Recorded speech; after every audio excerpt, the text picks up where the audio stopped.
Over recent weeks, I've told a series of stories looking back over my life. And I've told quite a number of them now, and they span close to 30 years. Most of the stories are about the last 22 years of our married life outside of the UK. And if I think back to when we left the UK in the middle of 1998, we literally left with two rucksacks and a few cardboard boxes that we packed in someone else's shipping container. And since that point, we've travelled in dozens of countries and we've lived in 4 different nations. We've had our 2 daughters, both born in South Africa, and they've lived in several countries themselves now. Kez has lived in 4 countries and Manu has lived in 3 countries, and they've both travelled in many other countries. And so we've lived what has been, I suppose, an unusual life. It's been a life of moving, but we've also been stationary in different places for a good number of years. 9 years in South Africa, now 7 years here in Spain. And in each place we've been, we've recognised the deep need in us, particularly as people who've travelled a lot, and particularly as people who are raising third culture kids who are not living in their passport nation. We've recognised it's really, really important to have a place that is home. And obviously home is us, home is the family, home is the place where we have relationship, but also it is important, and it has been really significant for us, to have a physical place of rest and recuperation, a place of shared memories, a place of shared culture and rhythms that we've created that is the essence of our family life together. And so the home that we've had and the home that we've lived in has always been really, really significant and really important to us, and has always been a major prayer point as we've moved from one place to another. Lord, please lead us to a place that will suit us for this season that we're entering into. It'll be a place where we can create a rhythm and a culture and a place of beauty and a place where we are able to build our home. And so this story today really is a testimony that in the 4 countries where we've lived, God has always enabled us to do that, both through our own hard work and through his kindness and blessing. And those 2 things kind of married together has enabled us to create a home in each place that we've been, which has been a springboard for us to travel and a place for us to come back to. That's been our kind of nest, our place on earth that is ours. And that's been a real blessing. And so this, I guess, has been a repeated Ebenezer stone in my pillar, that in each place we've seen really clear provision. I think of our years in Mozambique, and I told this story earlier in this series of stories about building our own house in Mozambique. After we left there, I wrote a poem, and I thought I'd read that poem now. And this poem really was about, I suppose, the process of building our own house. And it's called A Thing of Beauty. It was a thing of beauty, thick mud walls, whitewashed, soft lighting from the candles and cream tiles throughout. The bed, crafted from sleepers reclaimed from an upturned railway, a tin pail, our panelled corner bath, with the canvas sack and pulley our shower. It was a thing of beauty. The kitchen, its handmade teak units, embracing a Belfast sink rescued from a Zimbabwean tip. No glass in the windows to slow the evening breeze, and the long, low stoop facing the setting sun. It was a thing of beauty, but it didn't start this way. An acre of dense bush with anthills standing proud, the ground littered with bullets, debris from decades of war, 2 scarred coconut palms lean apart, an echo of quarrels the land has seen. It was a thing of beauty, but it didn't start this way. We burnt and cleared the land, burying weapons as we filled the trenches, raising 4-metre-high palm trunks with rusty nail and string our plumb line, treacherous splinters from the split palm planks that frame and wrap our house. It was a thing of beauty, but it didn't start this way. Days of digging and treading mud, layers of plaster sun-dried, our skin burnt from the lime wash, the roof a dishevelled thatch, and inside cool and dark with the smell of mud and grass. It was a thing of beauty, but it didn't start this way. Our borehole waters the vegetables. The solar panel powers a solitary bulb. We develop, subdue and shape a home, a place of joy and laughter, and creating somehow redeem the land into a thing of beauty. We develop, subdue and shape a home, a place of joy and laughter, and creating, somehow redeem the land into a thing of beauty. I love that kind of thought of developing and subduing and shaping a home, a place of joy and laughter, and creating, and in that process of creating, redeeming the land into a thing of beauty. And actually in Mozambique we were physically doing that. We were taking a piece of land which literally was battle scarred, which literally was littered with bullets, and we shaped it, quite literally, into something that we loved. A place that was many, many magical memories, and it became a haven. It became a house of prayer instead of a place of warfare.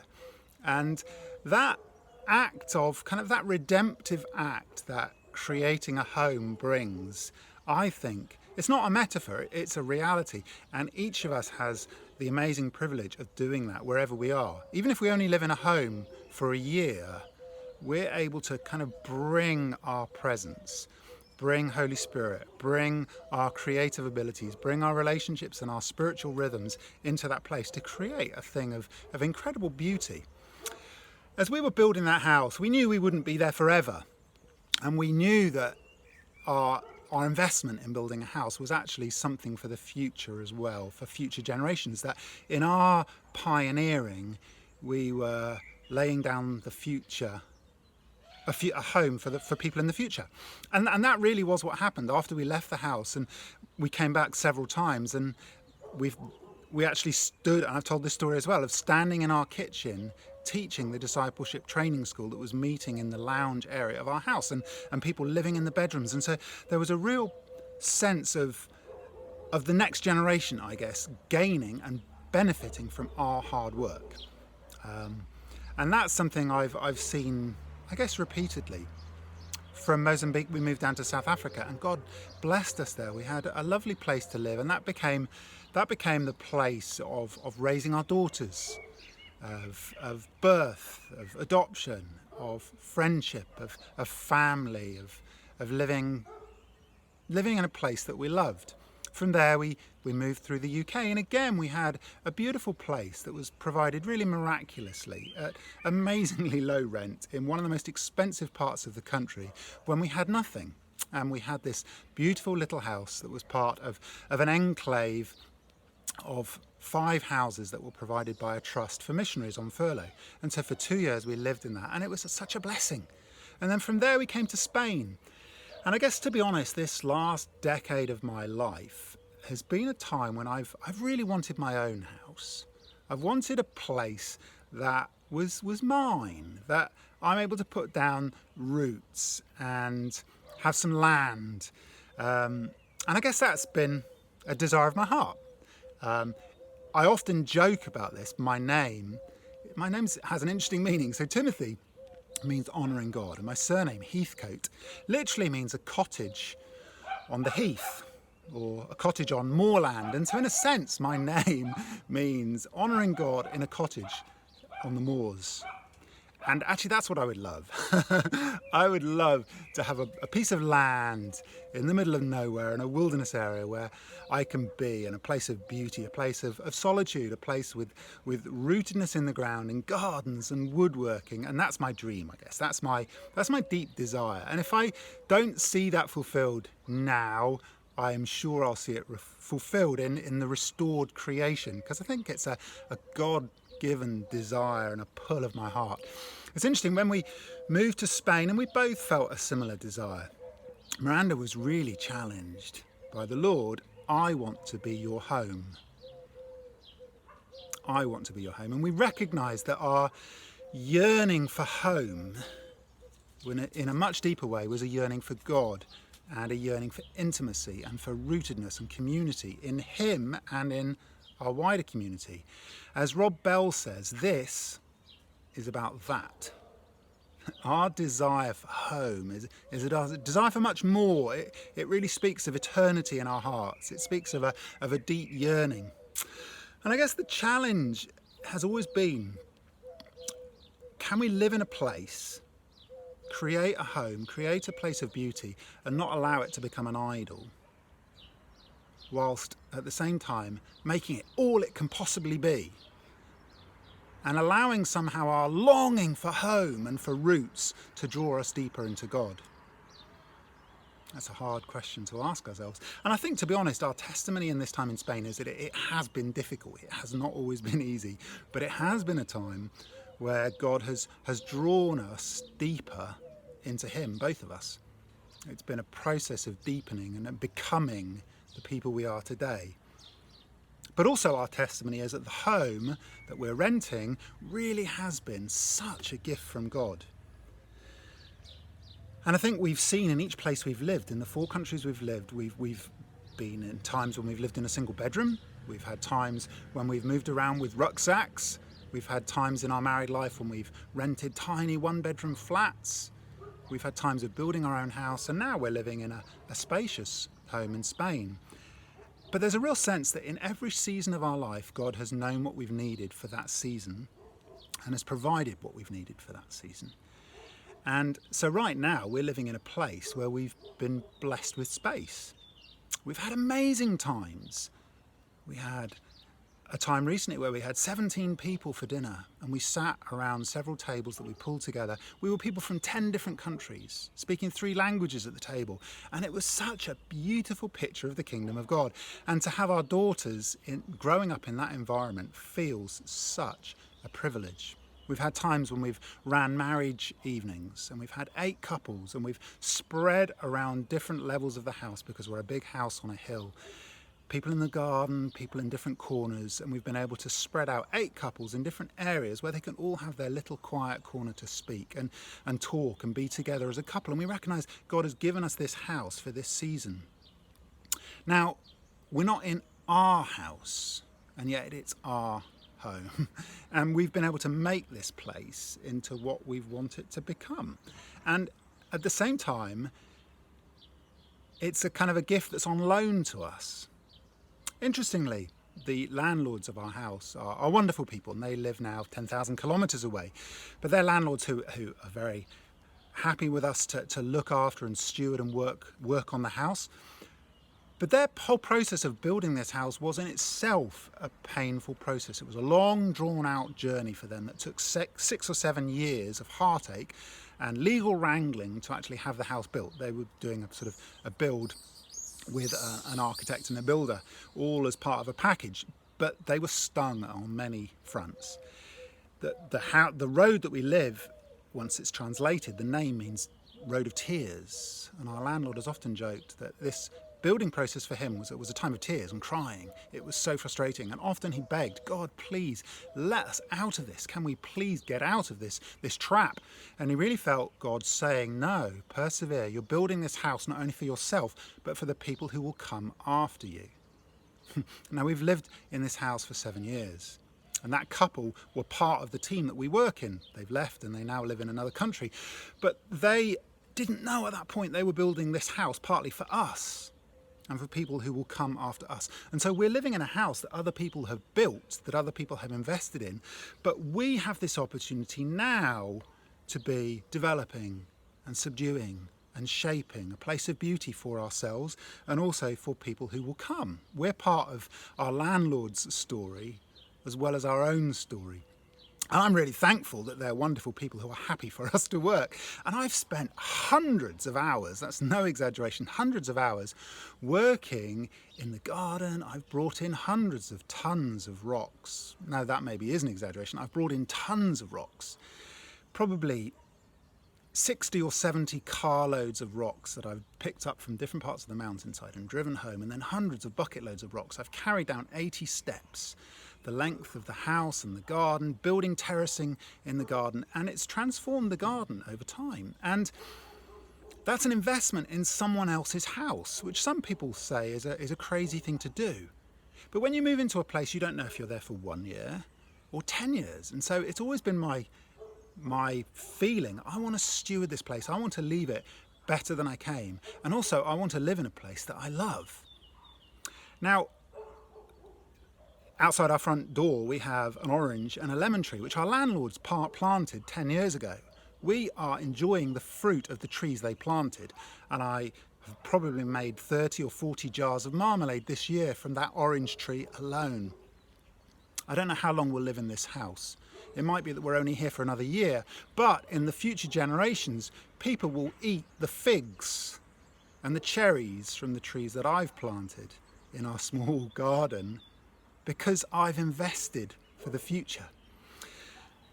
And so there's a real sense, I think, of in this creating a place of beauty, that we have an invitation to live a life and to care for something and to think about future generations in a way that is good stewardship. Building for the next generation is mission. Caring for the earth is mission. The very first mandate that mankind was given was care for the garden, look after it, develop it, subdue it, care for it. And that caring for creation, that caring for our home is part of our created in the image of God. And so one of the things I've loved in the process of creating a home that's the place we want to be, that's been given to us, and in developing it with our God-given imagination and creativity, is that God meets us in that place. A home becomes a place where we create a rhythm, an atmosphere, a culture. I have a chair, my favourite chair, on the veranda. It's a place where for 7 years now I've been sitting every single morning, even in the rain, sheltered. I tuck myself up in the corner and I watch the change in the sky colour. I can't see the sunrise, but the change in the colour. I sit there, I have a quiet time in the evenings. Most evenings I sit in that same chair and watch the sun set. This has become part of my rhythm of life. That chair, that space has actually become a sacred space. It's become a place that's something to do with my spirituality. It's really interesting how we can create a rhythm in a home.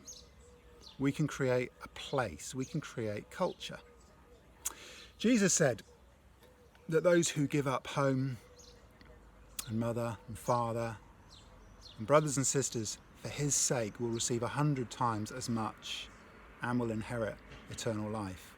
And I think my Ebenezer stone is recognizing the truth in that yes, there's been sacrifice in our lives where we've given up. We've left our home, our passport nation, we've left family and relatives and friends, and we've followed what's been the call of God on our lives. But God has never let us down. God has never left us. God has enabled us to create places of beauty and to live in homes that have become our haven. And I recognise, whilst I'm saying that there are still deep desires for more. There's still a desire to put my feet down in my ground. And I don't know if that will ever happen in that way. But even wakening up to those deep desires are part of my growth, part of my becoming who God has made me to be. Denying desires is not always the best thing. Recognizing those desires in us that are good and that are God-given and that are part of creativity and being made in the image of God are inherent to becoming who we truly are made to be, becoming fully human. Delight yourself in the Lord and he'll give you the desires of your heart. Does that mean he'll provide what you desire? Or does that mean he will grow your desires so you desire what is good?